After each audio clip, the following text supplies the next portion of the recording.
I would like to welcome you all to this talk. This talk was designed to be the ending event of my research that I have been doing for the last year in Thailand, and in general Thailand, in Bangkok specifically. But it was not only limited to Bangkok. I also spent some time in other cities like Chiang Mai.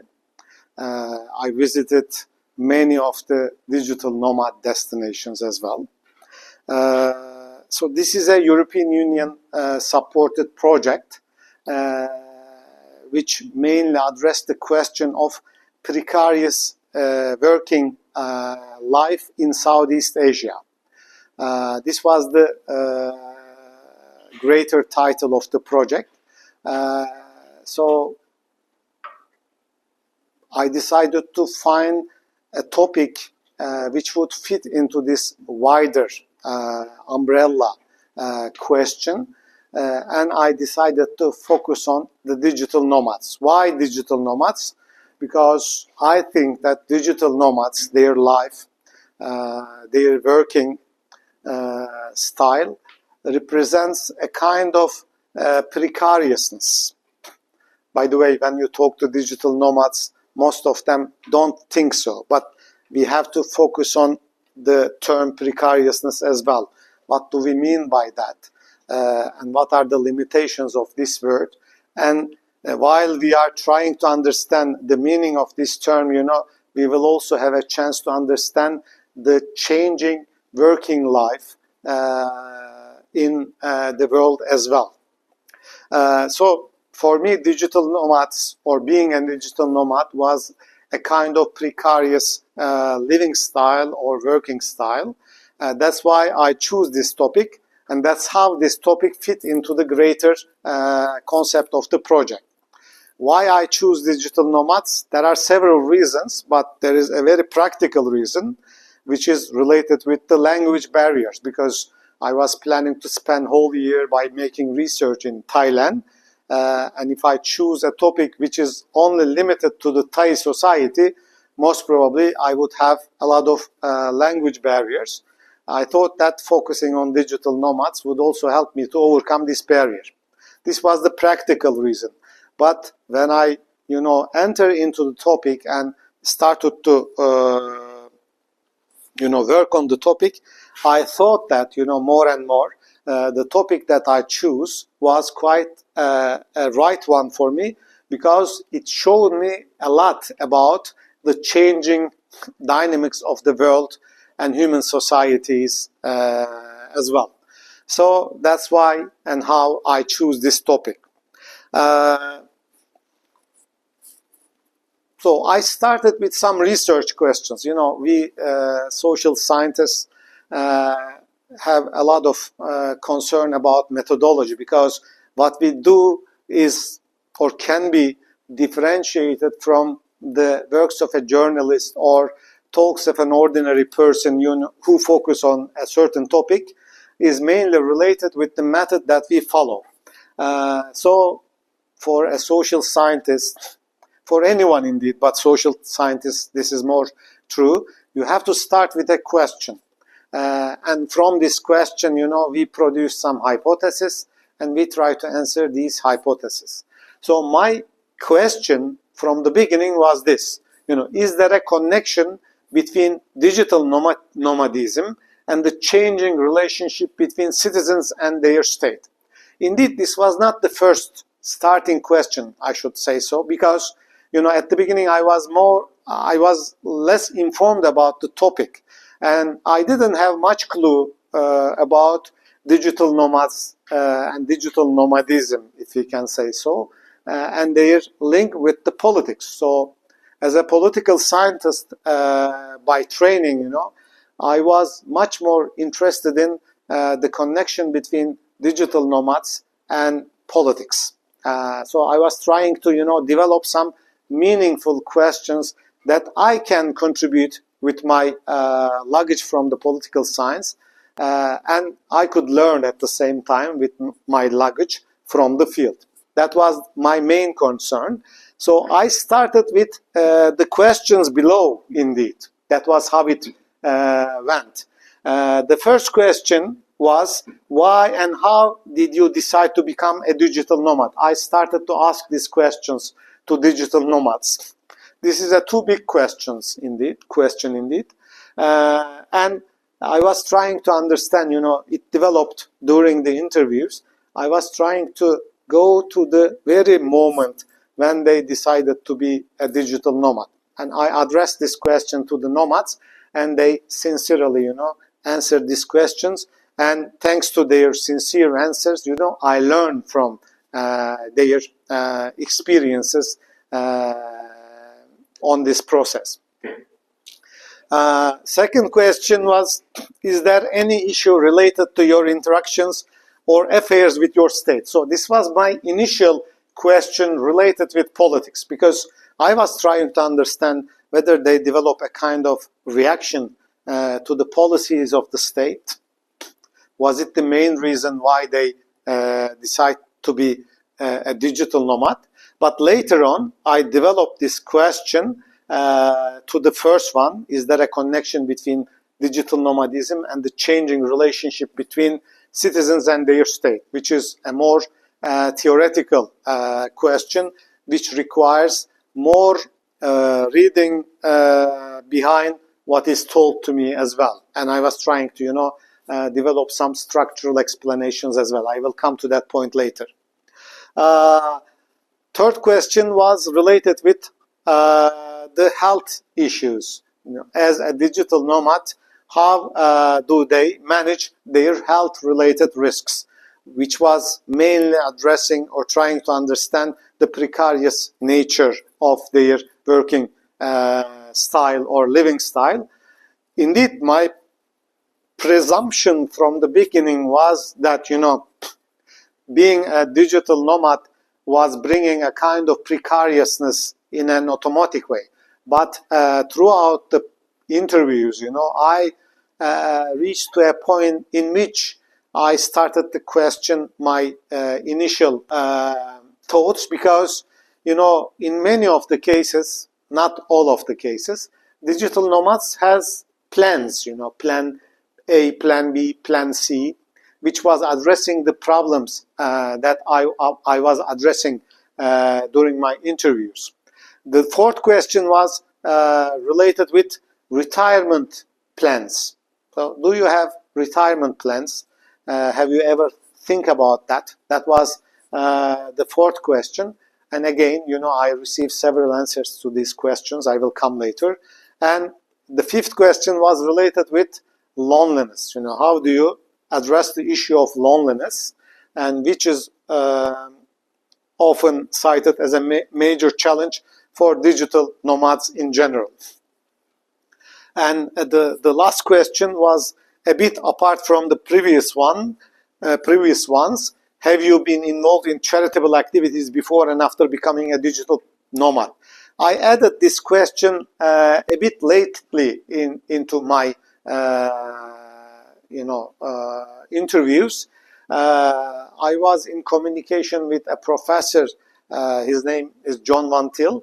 And John Van Til is one of the prominent names on civil society and philanthropic activities. And, I was talking to him, and he asked me this question, if digital nomads have anything to do with philanthropic activities. And as I was, focusing on this topic before, I thought that it would be interesting to, ask a question of this form, which I would use for another publication. So this is not intended for the original publication. I added this question lately, so I didn't ask this question every digital nomad that I interviewed. I could only ask this question to the ones, which I interviewed a bit lately. I used several research techniques. As I told you, the techniques that you use, the way how you collect information, how you interpret that information, and how you reach some generalizations or abstractions are very much important in doing social research. All of us do this kind of activities, but a social scientist should be method aware.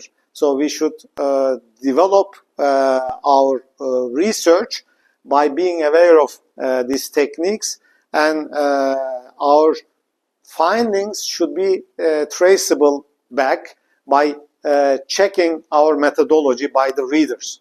Our reviewers, when we write articles or the books, they mostly try to understand what kind of a methodology, what kind of techniques did we use while doing this research. That's why this part is important, even though it wouldn't be interesting for many of the people. But we should know that, the way that you make the research indeed determines the outcomes, the conclusions that you reach at the end of your research. So I conducted interviews. These interviews are named as semi-structured interviews. So we ask some open and questions to our interviewees in order to start the debate and frame the course of interview. But we are also supposed to leave a wide space to interviewees to express their own thoughts about the phenomena that we are addressing.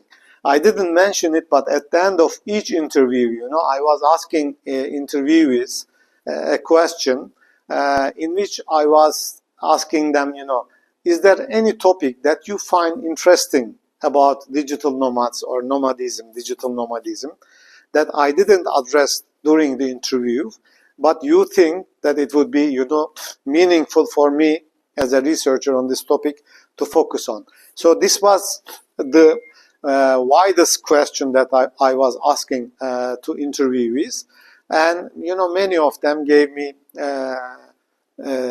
sincere answers in which they try to formulate their thoughts about the phenomenon itself.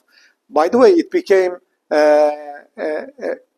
an opportunity for them to focus on what they are doing or their new living style as well. So you wouldn't expect from nomads people to think always what they are doing, focus on that topic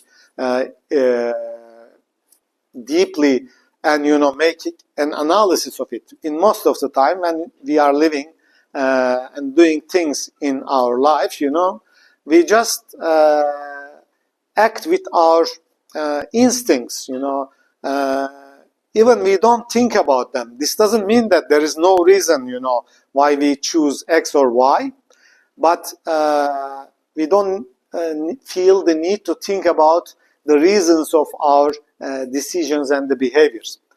So it became an interesting opportunity for digital nomads to focus on their life decisions as well.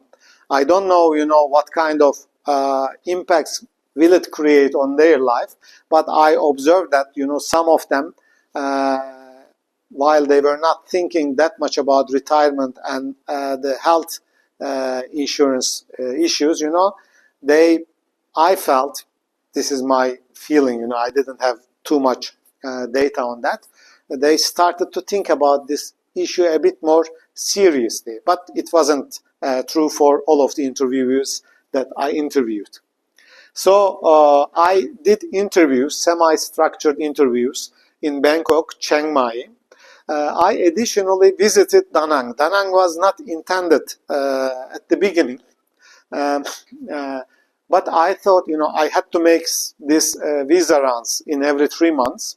So I need to go somewhere else out of Thailand. And one of the, people that I talked, who knew that I was interested in digital nomads, his name was Zach, by the way. No, I shouldn't hesitate to refer his name because he did something very good in my opinion. So I decided to visit Da Nang with his recommendations. And it became a very important methodological contribution to my research as well.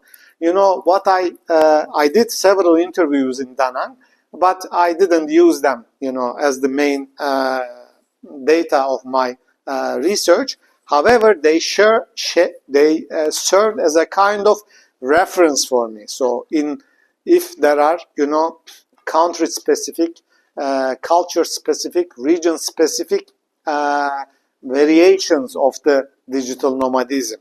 So this was quite helpful for me to get this perspective as well. So I think my visit to Da Nang also strengthened my research. I conducted semi-structured in-depth interviews. So how did I find the people? First, I checked the Facebook groups. I made some Google research, and I tried to you know, find out some entry points to the field. So Facebook groups, some co-working spaces were the entry points.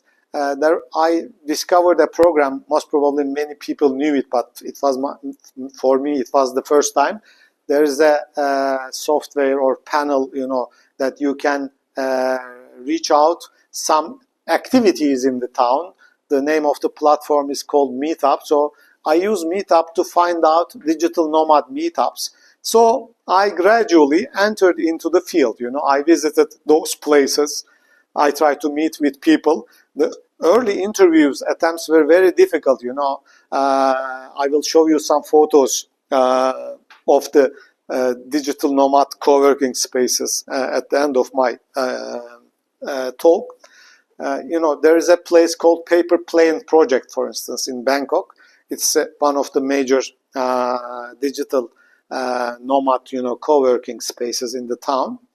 I went there and I was, you know, in a big working space, and there are several people, you know, focused on their own business. So I have to introduce myself, you know. And at the beginning, I was going to them, you know, I was trying to use every opportunity to meet them, you know, introducing myself and asking them if they would be willing to make interviews with me. There were many friendly people, you know, who accepted to interview me, but there were also many rejections, you know. I experienced a lot of rejections as well. This was interesting, you know, it was quite a teaching experience for me. But they were right, you know. Who am I? I came out of blue, being present in the same room with them. So why should they accept to talk to me? This taught me, you know, this pushed me to think about my techniques a bit more. So I decided to, you know, spend more time with the nomads and try to get their trust first. So only after, you know, spending some more time with the digital nomads, and after they saw me several times on the same meeting place, you know, they develop a kind of, you know, connection with me. You know, I am the guy who is coming every week and working there, you know, kind of connection I am talking about.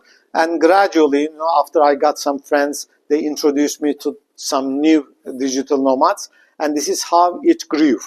By the way, there are two digital nomads who I interviewed at very early phases of my research in this room. One of them is Yuta and other is Ira.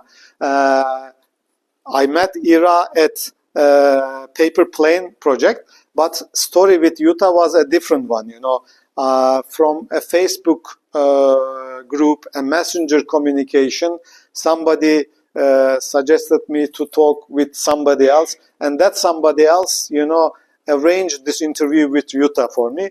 That's how we met, and he kindly accepted. So I conducted at the end of my research, you know, I reached to 40. That was my initial plan. You know, I was planning to make these interviews between 30 to 40. So 30 was my initial, you know, target. But I was thinking that I could reach to 40, and I reached to 40 interviews. And I was a participant observer. So this was one of the techniques. If you look to my methodology, we can say that it was a qualitative exploratory study with participant observation and thematic analysis of digital nomads' attitudes towards the state. The method also included elements of ethnographic study because, you spend time with nomads, you learn from their experiences, you ask them questions about their life, you spend time together with them. So there are a lot of data out there. Not all of them relevant for the study, but many of them, even if they are not first, second degree relevant for my purposes, third or fourth or sixth degree relevancy was always there. Every data matters indeed, but you have to simplify and reduce the volume of the data that you would like to process. Otherwise, you cannot get out of all that huge data and reach to some meaningful conclusions. Difficulties, I mentioned them. Playing with people, spending some fun time with people is the most important part of, reaching out people, in my opinion. This is my experience on the field proved to me. In Da Nang, for instance, I tried to, reach to digital nomads in Bangkok for a long time, but it was going very slowly, At the end, I also developed some skills, I can say. But when I went to Da Nang, in 2 days' time, 3 days' time, I made several interviews. So I convinced many people to, share their experiences with me. I can say that, playing with them on the beach, some games, that they play with each other, was very much influential because they saw me in an activity that they are doing, a fun activity. So they were open to, other people as well. So it became very helpful for me to, convince them. Indeed, I didn't convince them. They are convinced.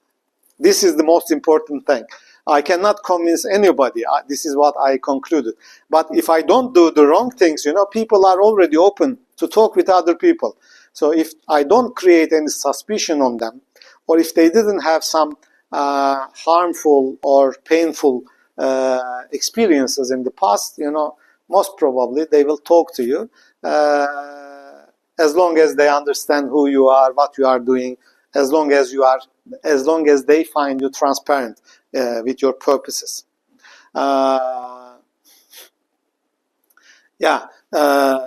Conclusions.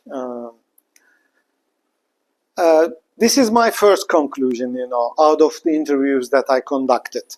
I find, and this I reached only at the last quarter of my time I spent in Thailand and in the region in total. At the beginning, this wasn't that much clear, So you reach to this point after doing several interviews. I observed a kind of split between the answers of the Western digital nomads or digital nomads that come from the European or Western or relatively more developed countries, and answers from the people that I received from the relatively less developed countries. When I talk to digital nomads who come from developed countries, they were mainly referring to personal stories, and these personal stories often dominated their narratives about their decision to be a digital nomad. But when I talk to digital nomads from relatively less developed countries, their responses tend to focus more on structural, state and country-related issues. This was not 100% true for every Western digital nomad or true for every digital nomad that was coming from the less developed countries. But there was a tendency on this direction. I can tell you about that. There were some digital nomads from developed countries. They were referring to structural problems as well.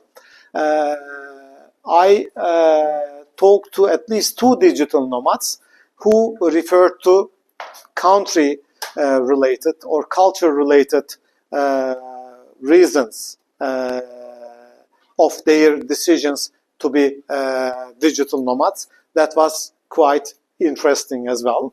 But when this was my first observation or first categorization, let's say, but I keep thinking about it. I try to see behind the answers given to me, and I come out with this conclusion. Even though digital nomads who are coming from developed countries were referring to personal stories, there were also some structural reasons behind their decisions as well.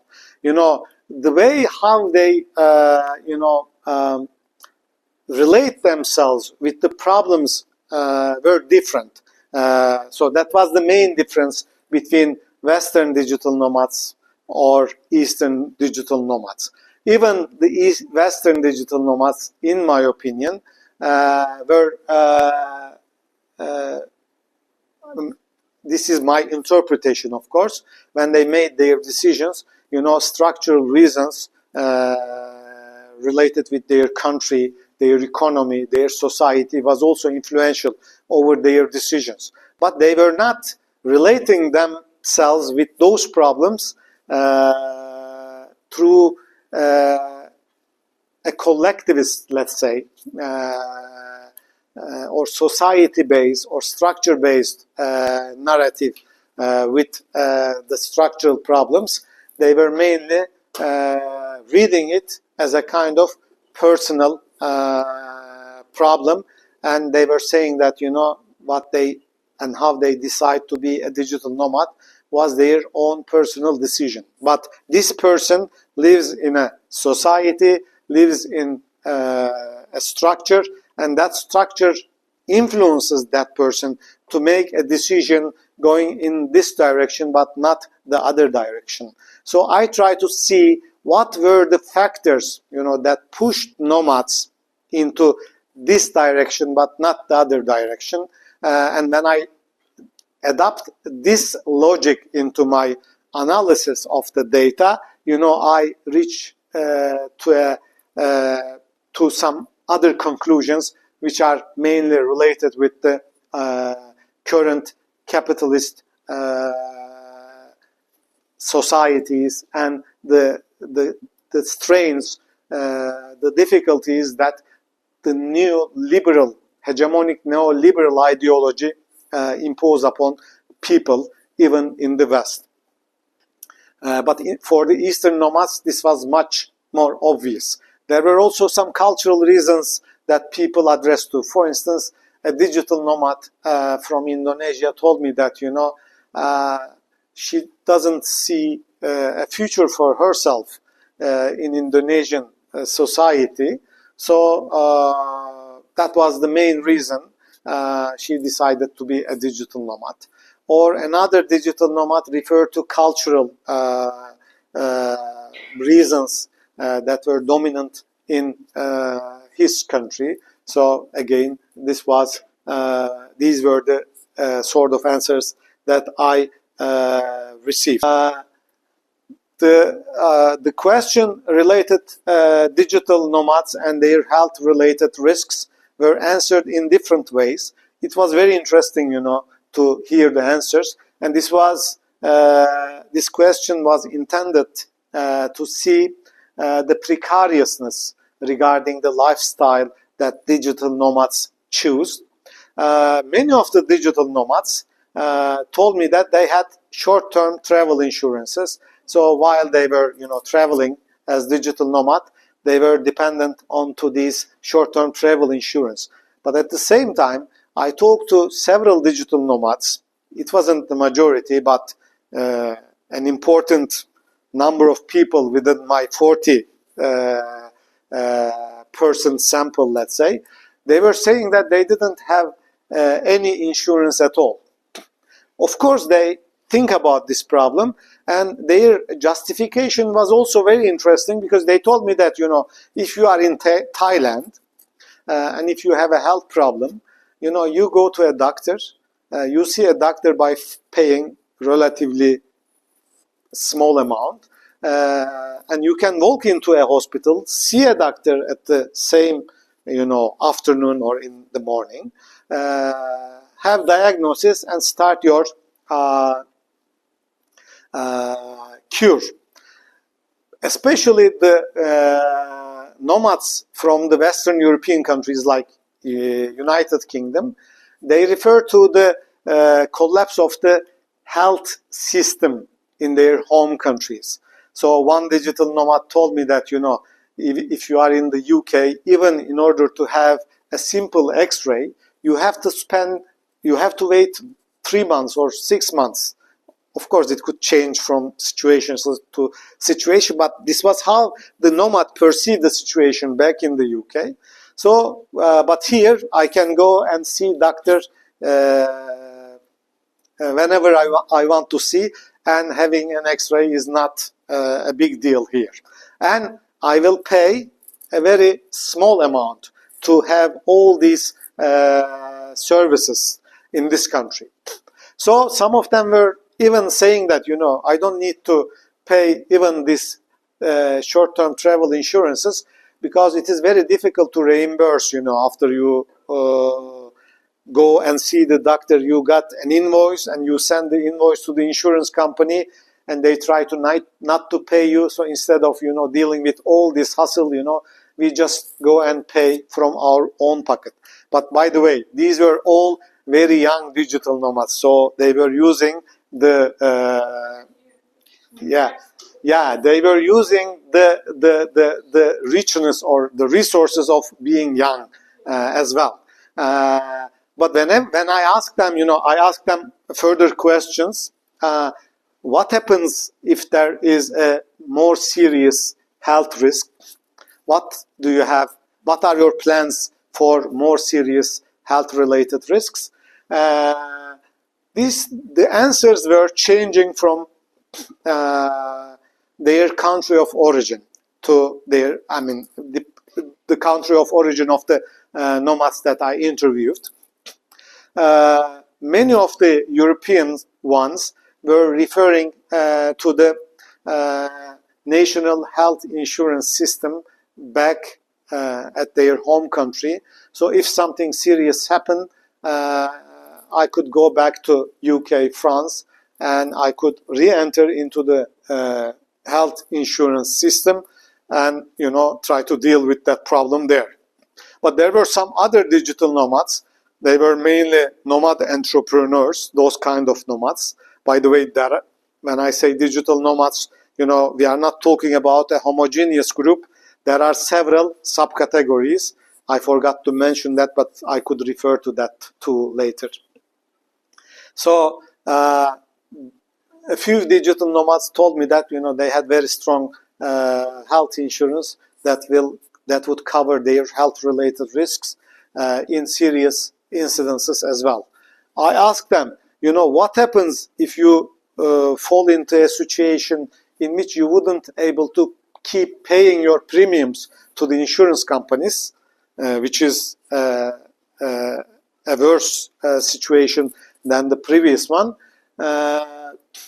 Some of them gave me this answer. I reserved, some resources for serious risks, and I guess it will cover me better than the national insurance system. But most of the digital nomads that I interviewed were, somehow trusting to their health insurance system back at home. Retirement plans. This was another interesting question. Again, young digital nomads, some of them told me that, they were not thinking about this problem yet, and they didn't do anything about it yet.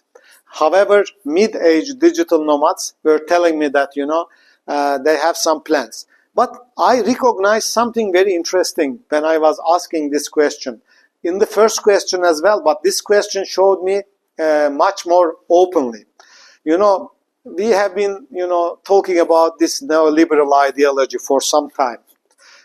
Political scientists like to refer to this term a lot to describe what is going on their countries or on their observation spaces.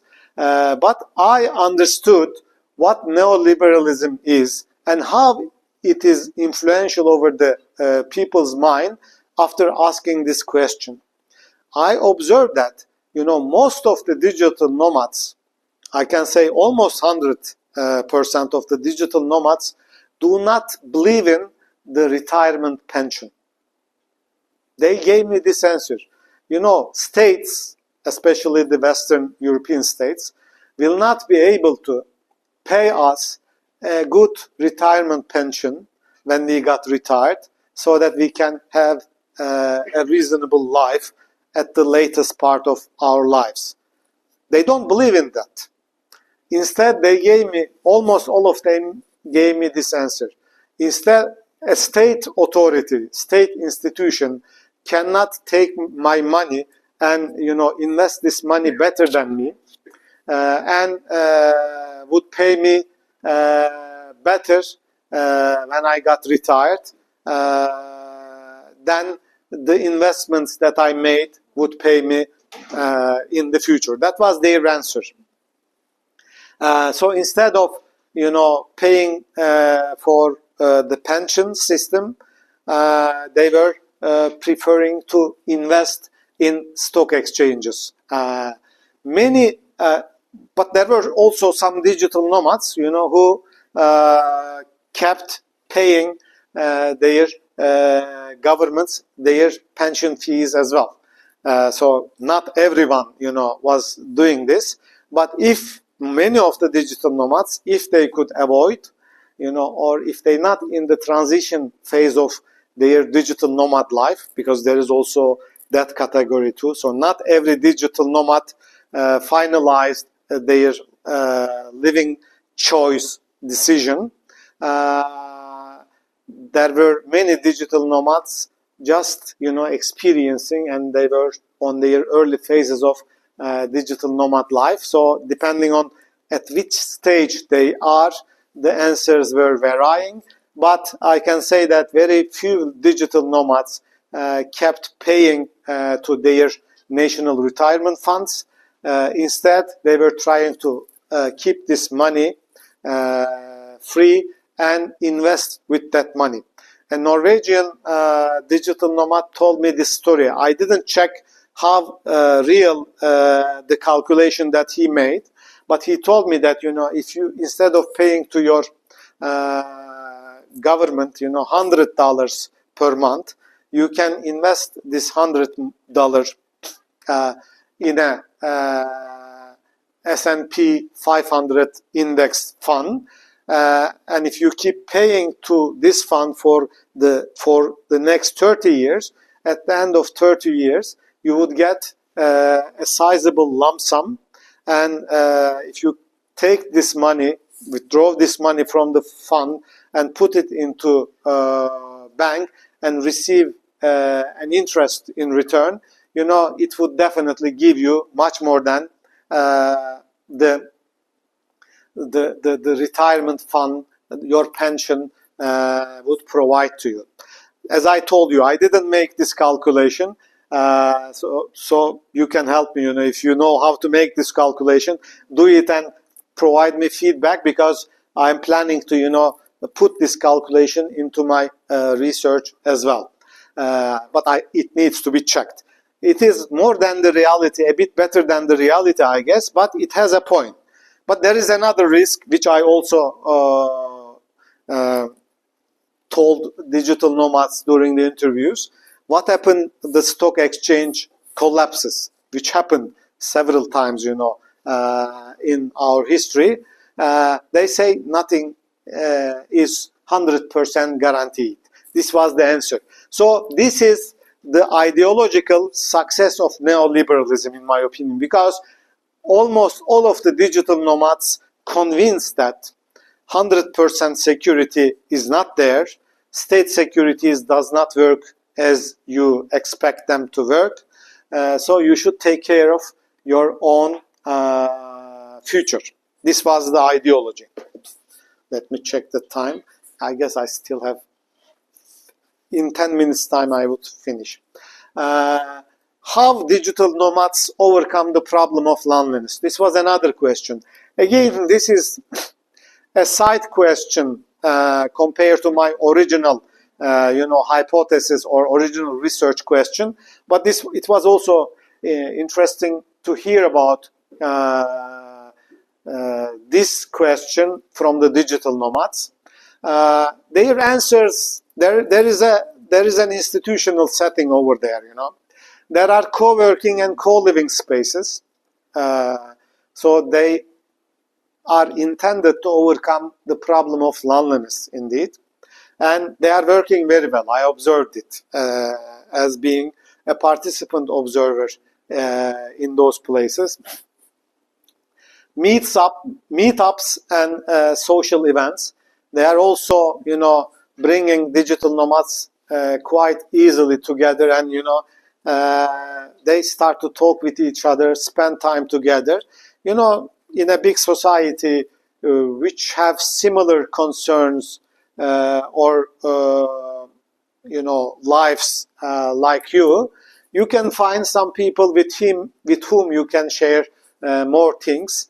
But getting closer with those people, that was my second question, how could you get connected with those people, deeper connections, I asked.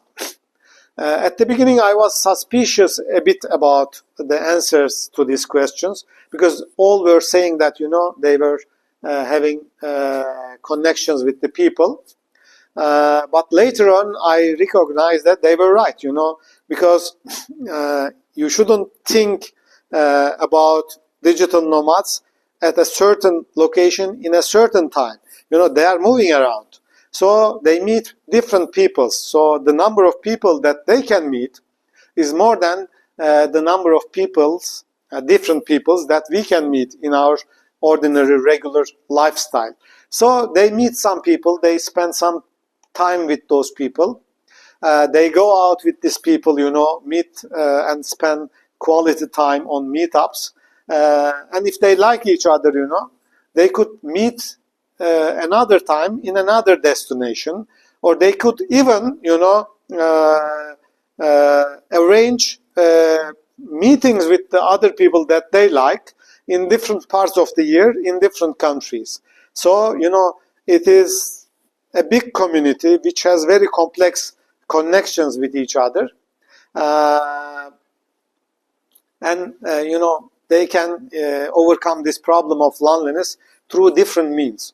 I even interviewed with some digital nomads who told me that they decided to be digital nomad in order to overcome problem of loneliness. At least 2 or 3 digital nomads gave me this answer. Back home, I was feeling more alone, but after I become a digital nomad, I had more friends, and I am happy with that, was the answer. That was also an interesting answer. Digital nomads and philanthropic activities. Digital nomads are a very interesting community. They are quite open to philanthropic activities. Their mindset is quite open to that. But as they are moving quite frequently, and as they are not that much deeply involved into the local communities that they are living with, they do not, or they cannot organize, not all of them, but many of them cannot organize philanthropic activities. But if they are asked whether they would be interested in participating in philanthropic activities in a well-defined way, time, resources allocated, etc. If they are well-defined, those people are quite willing to take part in these philanthropic activities. this brought me an idea, which I shared with Abdurrahman before. Why don't you, as universities or non-governmental activities, use the energy of the digital nomad community?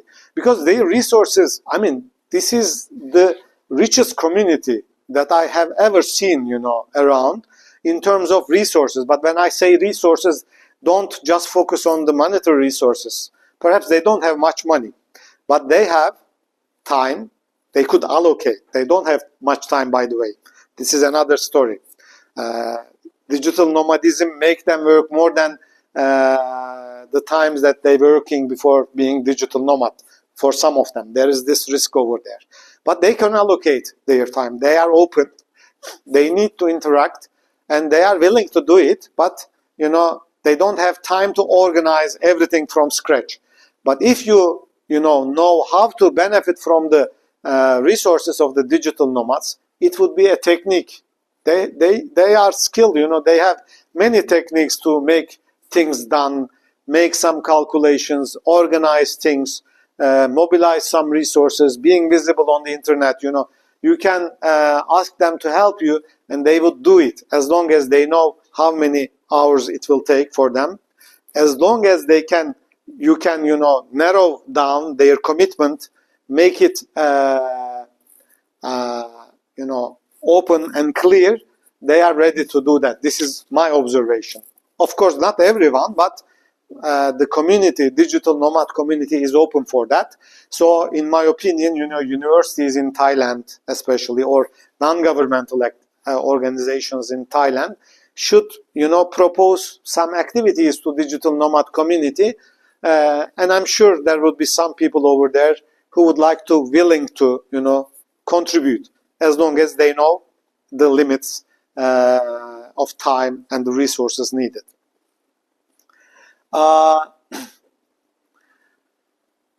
This is I already told.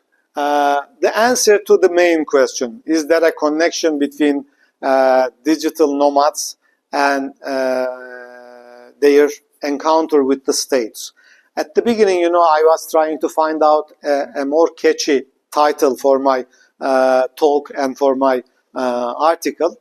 I came to a point in which I defined digital nomads as people who decided to vote with their feet. I didn't come to that point throughout my talk, but this is my final conclusion. There is a connection between digital nomadism and the changing relationship between citizens and their own state. Digital nomads often live and work outside their home country, making them less reliant on the traditional benefits and services that the state provides, such as social security, healthcare, or infrastructure. This leads to a shift in how individuals perceive their relationship with their state, as they are no longer confined by geographical borders or tied to a single national jurisdiction. Their mobility and independence also challenge the conventional responsibilities and roles that states play in regulating and managing their citizens' lives. Which means digital nomads are people who are, in a way, constrained by their national settings, home countries, I mean. Somehow, I try to show you how they make this decision, and what are the things in front of them. Somehow they make this decision. But when they make this decision, as I stated while I was referring to health insurance system, they develop a kind of strategy. I define this strategy as citizenship a la carte. So they are citizens in traditional sense of some countries. They carry the passports of those countries, but somehow, which I already referred, they decide to move. Why? Because life in their home country became so expensive for them. They were keep paying too much taxes to the government. They were unhappy with the policies that their government was following. You can count the reasons, many reasons like this. So somehow they decide to change their location. So this makes them location independent people. This is one of the concepts, by the way, used on the literature regarding digital nomads. And they decided to live in Thailand instead of living in the UK. What kind of benefits does this decision provide to them? They have easy access to health system. Life is cheaper here. They could live with the money that they earn from their activities, services that they provide to Western corporations, and the money that they received from there. They can have a much more better life than they would live back in the UK or Germany. So let's say they earn 3,000 euros. With 3,000 euros, you can have an average life, which, in my opinion, is a good life, but average life in the UK or in Germany or France. But with 3,000 euros, you can have a much more better life in Thailand and much, much better life in Chiang Mai compared to Bangkok. So they make this calculation. This is called geo-arbitrage, another important term which is frequently used on literature that address the digital nomads. They use their, by the way, they don't get rid of or leave everything that their government or home country or citizenship provides to them. They keep their passport. They know that, if things go wrong, they would go back and go under the existing national health insurance system, even though it is not a well-working one, at least it is something. And, this kind of, they are a bit picky, but we should be very careful when generalizing this term citizenship a la carte. Not everybody can do it. Digital nomads are, in a way, a lucky minority. When you look to, the societies, citizens of Germany, France, Spain, UK, they are a privileged minority. Why? Because they can work remotely. So anyone who can work remotely and who can benefit from the income that would be received from the Western countries can do it. But not everybody can do it. So if you are doing a manual job, for instance, you can't do it. There is one more dimension of it. There are many dimensions of the problem. You see, I can talk hours and hours on this topic, but I will stop after giving this example, and how counterproductive or productive digital nomad activity would be for the receiving countries. Few words on that, then I will stop. For instance, let's think about Thailand. Thai government introduced a new visa which would attract more and more digital nomads. This is considered something good for Thailand by the government. Is it good for Thailand? It is, but not 100%. How? I will explain. Digital nomads are resourceful people, so they come here with their income. I'm talking the monetary resources, first of all.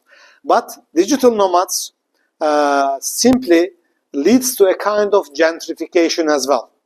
This gentrification, you shouldn't think that, they are coming and occupying the places of the people from the lowest classes in the Thai society. It is not the fact. They are not counterproductive for the lower classes, but they are somehow, they would be, not 100% of course, counterproductive. Their presence in Thailand would be counterproductive for middle classes of Thai society. Why? Because digital nomads have resources, so they come here and they could rent better apartments. They are ready to pay for those apartments. But Thai middle class would not afford to pay for those apartments at all, because it leads to a kind of inflation on the apartment prices, accommodation prices, or restaurants. They could use the restaurants frequently, and it would lead to an increase on the food prices. I'm not talking about the lowest part of the society, but the middle classes of the Thai society. So if Thai government and state and society doesn't think about this issue, it would be, leading a kind of, xenophobia in among the Thai middle classes as well. It would be productive for the lower classes because they are, spending their money and, they are distributing this money.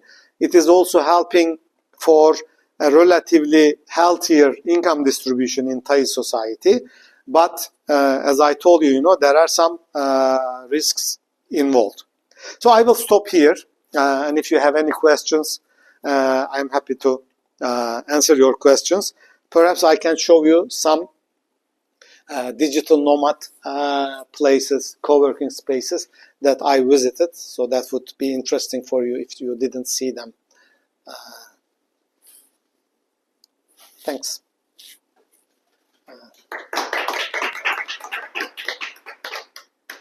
So this is the paper plane project.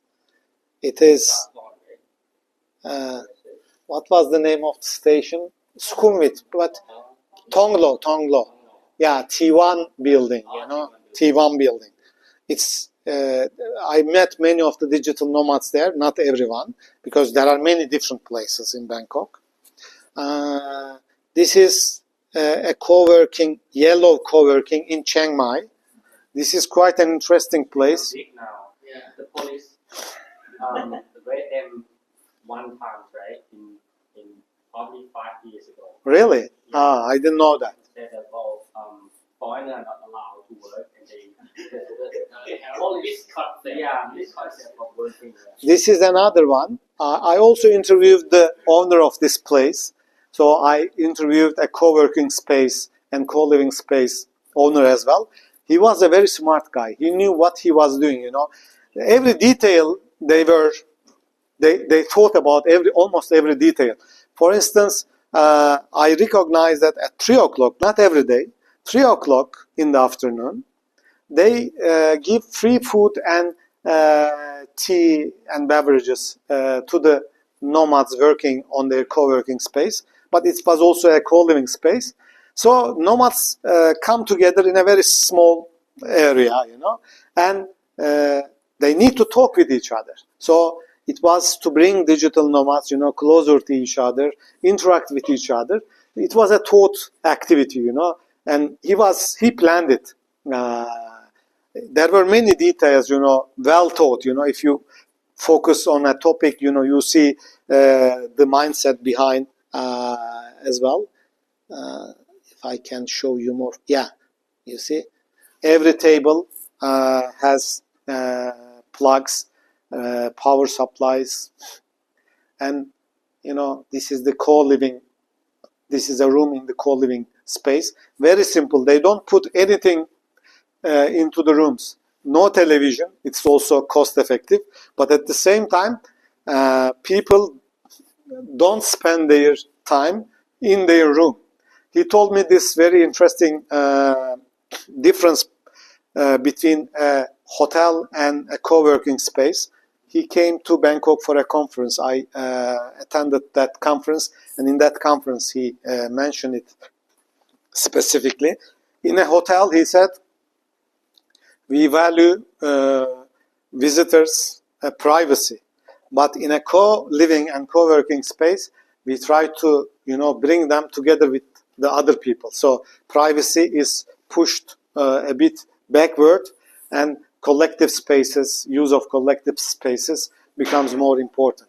So this is there.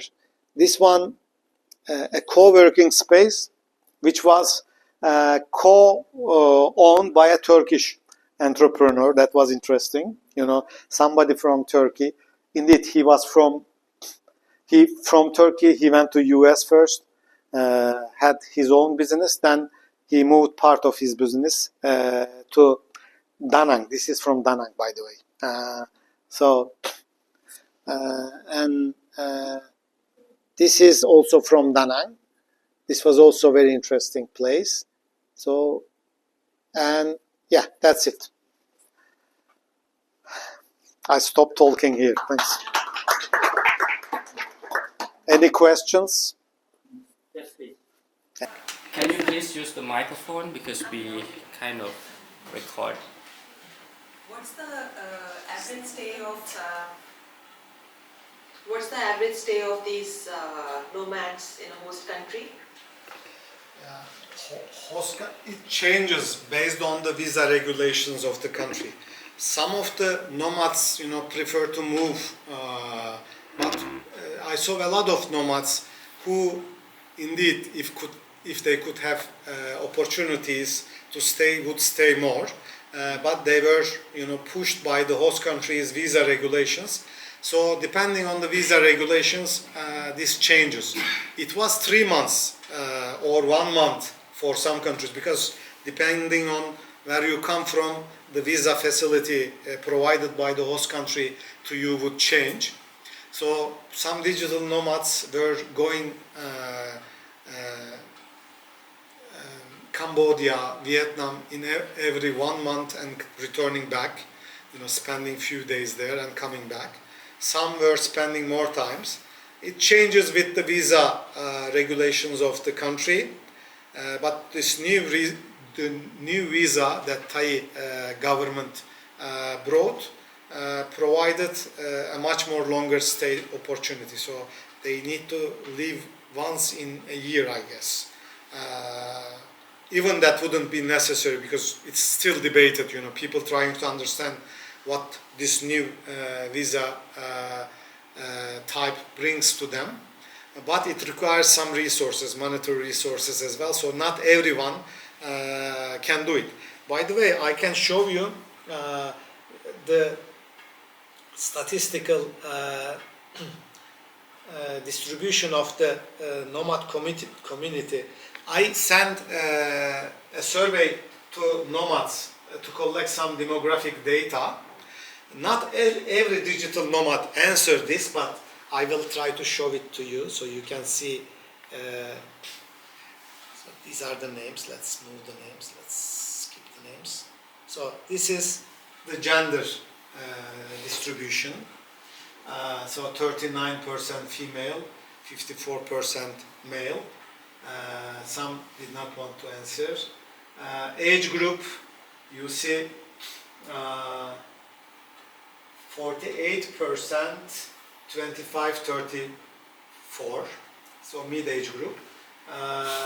30%, 35-44. Under 18 was not much, I guess, but 18, yeah. There's another group. We can see the colors are not. What's the age group for the female category? Age, I don't have that breakdown. What's doesn't it's not coming. Yes, yeah. So when you see the age groups, it shows you. So 18-24 is this group. Yeah, it goes like that. Family status, they didn't want to answer this question. Other means single and... There was some mistake on my form. Okay. I made some mistakes. This was my first time, that I used this form. And I made some mistakes. I couldn't change it later. I discovered it, but I already started to make the, send the... Right. So if you change, then you cannot use the same form anymore. Yes, because it would be very... I asked them, you fill it as far as you can. There are some inconsistencies, unfortunately. So other, I don't know what I meant by other, but other is not meaningful. But they didn't want to answer this question. This is what I learned from the answer. These are the, these are the others indeed. Divorced, not married. I mean, all these are others. So you have. Indeed, I thought of it, but I should make it more clear on the first question, perhaps. Education level-wise, you know, there is also a problem in this question, because I asked postgraduate education, but some of them most probably understood it as BA education, I'm not sure. But it openly says that master's degree, so it's a very well-educated community, if they understood the question right. And nationality-wise, you see, by the way, the number of Turks was 4. It's a big 1/10 of the interviewees were from Turkey. I am planning to write a Turkey article, depend on this, you know, interviews that I made. Perhaps I can increase the number of interviews that I will make with Turkish digital nomads in the future. Income level. By the way, income level wise, my group was resourceful, you see. So 42% makes more than $5,000 per month. Of course, if they disclosed their situation openly and clearly. But this group is the one which, this group and this group, less than 1,000. You see, 12%. They are the ones experiencing most difficulties, because this amount, even in Thailand, you know, for a foreigner, I mean, if you are a local, you can have a good life with that. But if you are a foreigner, you know, it's not enough.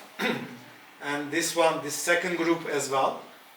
Low-income digital nomads make up a different category, and they should be taken separately compared to the ones which have more than 3,000 and more US dollars per month, because, you know, the ones who have more than $3,000 are living well off, but the ones who have less than that, you know, they have to make a lot of calculations and efforts, and if they don't have a reserve resource, you know, their life becomes really difficult at one episode of their nomad life. Religion-wise, I also asked the religion. Anyway, yeah, this was.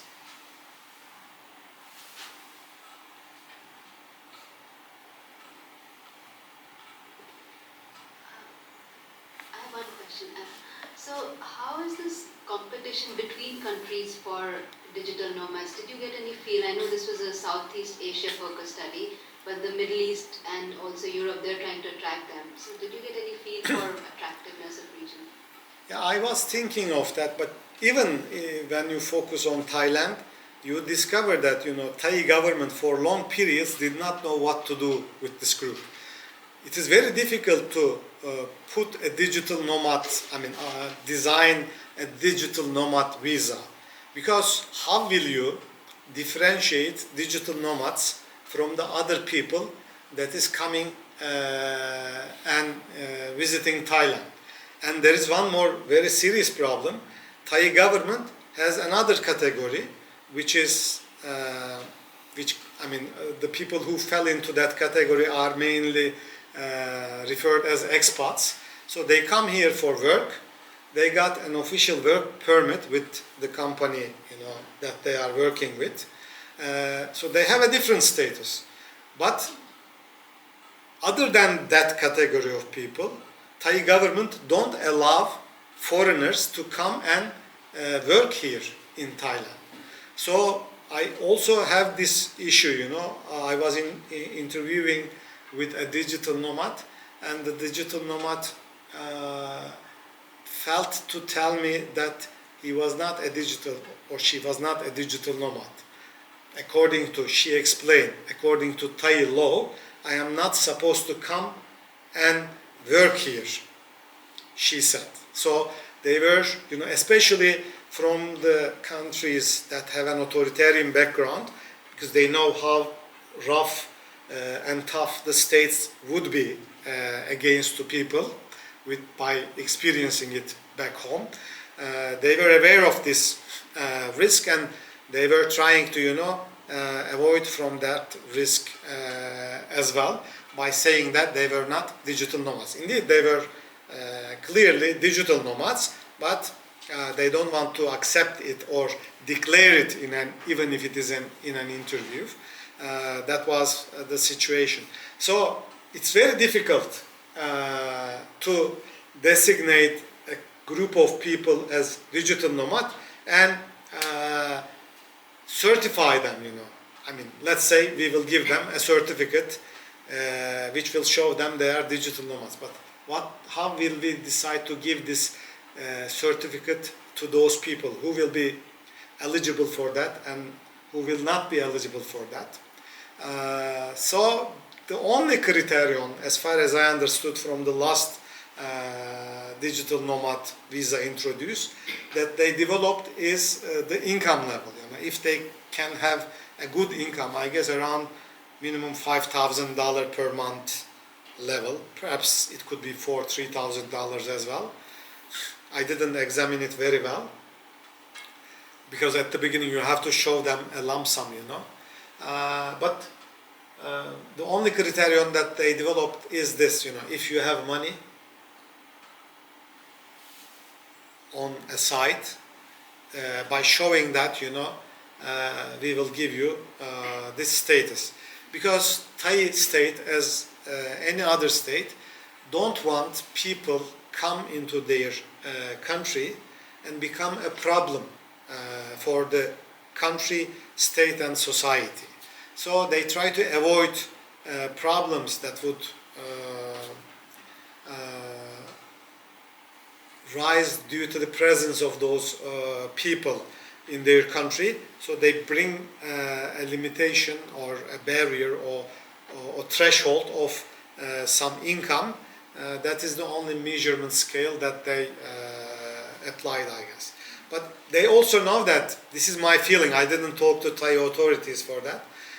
They also know that, digital nomads are a better group compared to, average tourists who come to Thailand and spend, let's say, 1 week, 2 weeks live a very wild life. They are better than that group. That's why they want them, But they cannot know how to differentiate them. Only measure is the, let's say, savings that they have and the income levels.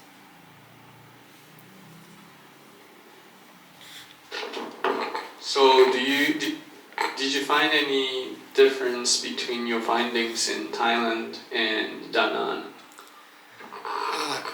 Bangkok and Da Nang and Bangkok and Chiang Mai differs, I guess. So not that much country differences, I can say. Of course, the Vietnamese government and Thai government have differences and different perspectives about the nomad community. That makes a difference, but I didn't want to go into that difference that much. Just being aware of that was enough for me, so I didn't examine it in detail. But the nomads who are coming to big cities and who prefer smaller, more affordable cities differ. So in Chiang Mai and Da Nang, nomads were much more interested in, having a better time, a smooth period of stay. So they were working, of course. By the way, digital nomads work very hard. This is what I observed. They have to. Otherwise, that's another part of precariousness, some of them are dependent on some contracts. There are very heavy working, deadlines for them. I pointed to you. So you need to work hard. But there are, I break the anonymity rule, sorry for that. But there is no harm on that. She works very hard, by the way. That's I observed. So the ones who have very harsh commitments, due dates, etc., they have to work very hard. But apart from that, the ones in smaller cities, they try to be relaxed. In Da Nang, for instance, spend some time on the beach, in Chiang Mai, spend some time on the mountain ERHAN. For them it was important, and they were very happy, you know, being in this kind of small-scale cities and not being too much busy with the everyday hustle of big cities.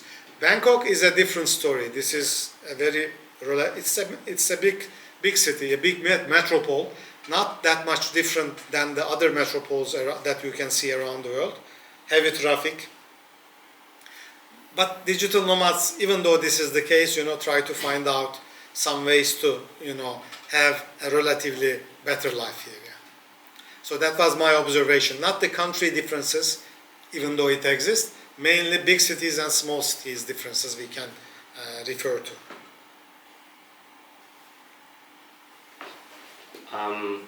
Very interesting. I wonder if in your studies, which you write as a paper, right? It mentions about, or in the presentation you mentioned about the push factors from their home countries and pull factors in Thailand, Vietnam, and so forth.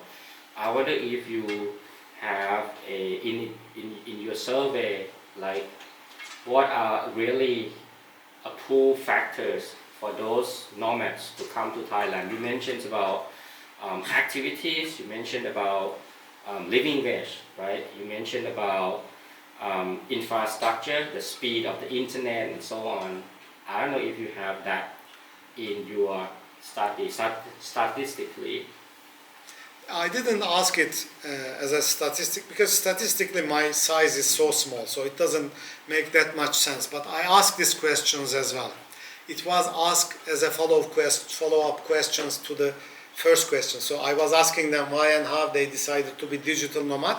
I also asked them why they decided to come to Thailand. So they told me about the pull factors. But this issue, I didn't put it into the presentation because it was not my original contribution. In the literature regarding the digital nomads, this question has been asked several times. It is already, in my opinion, sufficiently exploited topic, and my answers to my questions also proved the studies or findings of the studies previously done. So, cheaper life, affordable, we shall not use the word cheap, affordable life, friendly society. Thai government for them was also relatively friendly. By the way, I forgot to mention it. There is also a gender dimension while they are making this decision. I wasn't aware of this gender dimension that much, you know. Perhaps I'm a male, that would be the main reason. But after I made an interview with a Serbian digital nomad, you know, I started to ask this question as well. So as you can see, you know, while I am doing the research, you know, I was adding up some questions, or I was, you know, reducing the importance of some other questions. So it is it is an ongoing process, you know, whole research. So where you start and where you end up is totally different, I have to say. So statistically, the things that I am talking about doesn't mean much. That's another limitation of my methodology as well. I can see the span, you know, what is the area is mainly comprised of, what kind of areas should we further focus. This kind of, you know, insights this research mainly provides me. So it gives us the main shape of the field, but not statistically meaningful and 100% or 70% kind of true answers that you can claim. So I asked this gender dimension as well later, and some digital nomads told me that when they were making a decision to go a country, they were also taking this gender dimension. For instance, it was very interesting. Some of them said that, I will not mention the name of the country, I don't want to create a problem. XYZ country, we don't want to go that country because they were staring at us. Two digital nomads, two women digital nomad told this to me. They were alone as well. So depending on them, if they are alone or if they're not alone, the answer changes. So this was also, this is what I felt, this showed, these two answers showed me that there is an important gender dimension as well. But for Thailand, this gender dimension is not working in a negative way. So it is a positive thing, people, as far as I saw, women were happy to come Thailand without much hesitation. This was my observation. And what about their difficulties living in Thailand as digital nomads? Like what they need Thai states to provide or society per se? They are not, digital nomads are not that much demanding society. So they know that they shouldn't expect much from the Thai state. By the way, their level of consciousness impressed me a lot. For instance, some of the digital nomads, when I was talking to them, they were referring that, we are not that much contributing to the society, but benefiting from the infrastructure of the community that is mainly built by the Thai people's, contributions. But some of them gave me this answer that was interesting. Even though they are not paying taxes from their income to the Thai state, this is a question that I would like to ask you, and perhaps depending on your answer, I would reinterpret my findings. Is Thai state a state that is directly collecting income taxes or taxes from the wealth of the people, or the percentage of the indirect taxes are higher in Thailand? Indirect. So if it is the case, that was also my presumption, if it is the case, then digital nomads are actively contributing to Thai society because they do spendings, and from every spending they pay to the state some percentage. So they are contributing. Perhaps that's why Thai state is not directly targeting their income as well, because that's another issue. When you live in a setting and you make an income, state wants to tax you. But of course, if you want to tax, then it would lead to a diversion of digital nomad movement from here to other countries. That's another issue. But as Thai state is an indirect tax collecting kind of state, it doesn't take the income tax issue that much serious. So it makes up a good payer in my opinion as well. The state want to do that, but cannot, because informal sector is they can do it, but they don't want to do it. This is how I would interpret, because when they try to do it, it would change a lot of things in the society, and they prefer not to do it. It's a choice. Of course, every choice comes with a cost. But in terms of digital nomads, let's stay with the digital nomads, it doesn't make a big sense. In that sense, digital nomads are not demanding much. Visa issue was the most important thing. I didn't ask this question, but I am reflecting upon the answers that I received. If the visa issue was resolved properly, they are not demanding much. And in my opinion, as I mentioned before, the Thai society, universities, non-governmental actors should benefit from the resources of the digital nomads more, and they shouldn't only target their income or expenditures, but they are quite a rich community of people, and they could contribute a lot to this society. Perhaps some of the contributions would not be desired. That's another thing because of cultural policies, etc. But I am sure, Thai authorities, NGOs, and universities could find some common points in which cooperation would be mutually beneficial. in that case, they wouldn't choose this country to live. I mean, if you charge them for like taxes or something. Yes, yes. And, Yeah, they can move it's a easily. dilemma, kind Yeah. of dilemma, But right? they are different than citizens, you know. That's why I said citizenship a la carte. So if a government creates a problem for them, they can easily change the country. You are right. And you know, by making a decision to come here, they also decided not to be politically active in a polity. So for them, being politically active is not meaningful. So I made a lot of conclusions. I mean, conclusions out of my findings that I will mention more in the paper. Our time is limited. I can talk about them for hours. They become a kind of depoliticized community in their home countries. Whether this is their choice or political system push them aside is a question that we should focus on. But somehow this is the outcome, They know that, or they feel that. They perceive that they cannot be influential politically back home. So they decide to move. They think that because perhaps I'm saying because they didn't tell me this. This is my, conclusion in a way. So they will not be politically influential in any political setting.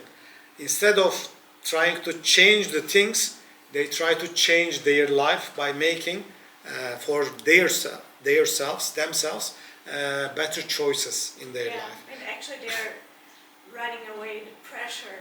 If you put pressure on their shoulder, they would go another country. Yes, definitely. They would move to another destination. Mm-hmm. But this is not something new, by the way.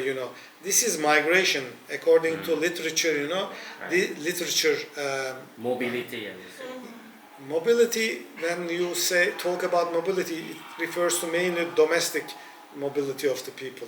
Within a country, if people move, that is mainly referred as mobility. But it's mobility at the end. Within the greater mobility framework, you can take it. So migration has been a historical phenomena. That's another thing, I was thinking from the beginning over it. So it's not something new. But depending on the conditions and choices of the people, this migration takes different forms. So this is a new, very special sort of migration, international migration, what we are talking about, which could be possible mainly because of the remote working possibilities. But there are a lot of factors that push and constrain nomads to make this decision. We just have new prime minister, and before she starts to work, it's a role that she will have to announce her policy, the government's policy, in the parliament. And this is the first time that Prime Minister of Thailand mentioned digital nomad in the parliament. Wow. So in what context, sorry? Sorry? What was the context of the speech? I'm just curious. She just said that, we will think about how to integrate digital nomads to benefit Thailand. Just briefly. Something is coming. This work, we have been talking about digital nomads in Thailand for many years, since I am still in Chiang Mai. But at least I know that to government authorities very interesting in this issue. One is the National Innovation Agency, another one is the Department of the Digital Economy Promotion authorities. Right? These two organizations are very interested in this issue, and they think how to integrate digital nomads into our economy. People from labor perspective will look at another perspective, like how we can create a platform where high skills digital nomad, because they have several groups, right? Some of them are very low skills and get very low pay, right? But the high skills, how can we benefits them, how we can make a platform so that they can exchange, just like you mentioned. Governments and states are very slow, slow on developing this kind of programs. In my opinion, universities would be better to start with. Perhaps they should support you. And I was trying to do it, any activity that I have participated in this social innovation hub, I try to, inform digital nomads and try to connect them to here. My success is Ira indeed. She is coming, she has been coming, but she is the only one, not the others. So if you can increase, because just announcing something doesn't make that much sense on people's mind. They should get connected with what's going on there. Maybe set up a meetup group.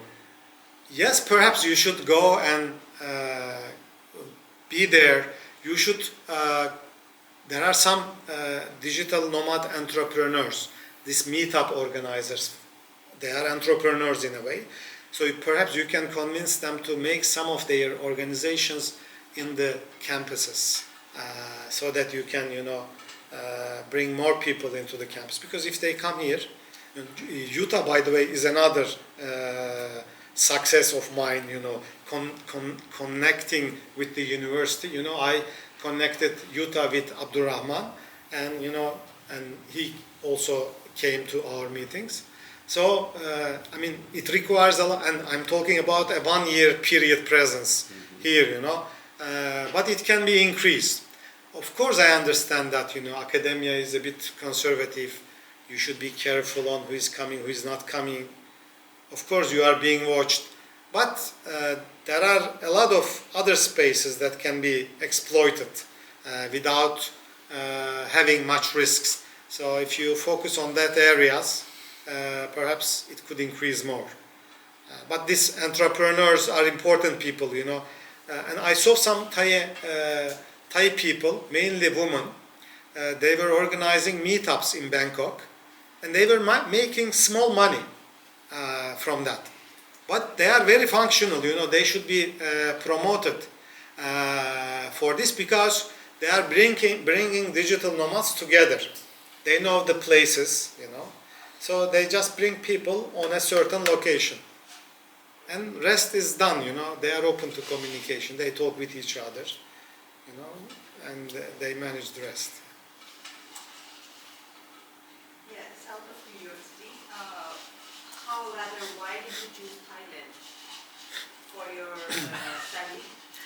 Thailand is one of the digital nomad destinations. And at the beginning, I didn't know it, but Abdurrahman and Jirayut and Arif was very influential over my decision. At the beginning, I was planning to go to Vietnam.